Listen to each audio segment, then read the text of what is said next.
මම ඔයා ගැන හොයනවා. මොකද ඒ මට තාම ඔයාව අමතක කරන්න බැරි හින්දා. ඔයා නම් මාව කොහොමද කරාද මට හිතා ගන්න බෑ. හැබැයි මට නම් කවදාකවත් ඔයාව අමතක කරන්න බැරි වෙයි.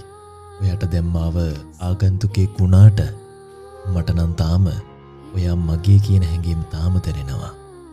ඔයා දන්නවද අපි කියපු තැන්වල අද මං තනියම යද්දී මට මතක් වෙන්නෙම අපේ පරණ මතකද අපි හිටපු විදිය.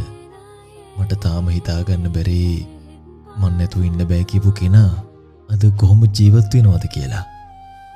මගේ අත් දෙක අල්ලන් මාව හැමතැනම එක්කන් ගිහින් මාව ආදරෙන් බලාගත්තා. පරණ ෆොටෝ දිහා බලාගෙන අඬන වාර කොච්චර ඇද්ද? ඒ විතරක්ද අපේ පරණ ෆොටෝ? මට ඔයාව මතක් වෙන්න තරම් දන්නේ මම විතරයි. මට ඔයා ගොඩක් වටින කෙනෙක් කියලා දැනම ඒ මට මෙහෙම කරලා ගියේ. මම මෙච්චරයි දන්නේ. මං ඔයාට ගොඩක් ආදරෙයි. මාව මතක් වුණොත් ඔයා දෙපාරක් නොහිත මට කතා කරන්න. කොහේ කායෙක් හරි ඔයා ඉන්නේ සතුටින් නම් මං කොහොම හරි දරාගෙන ජීවත් වෙන්නම්.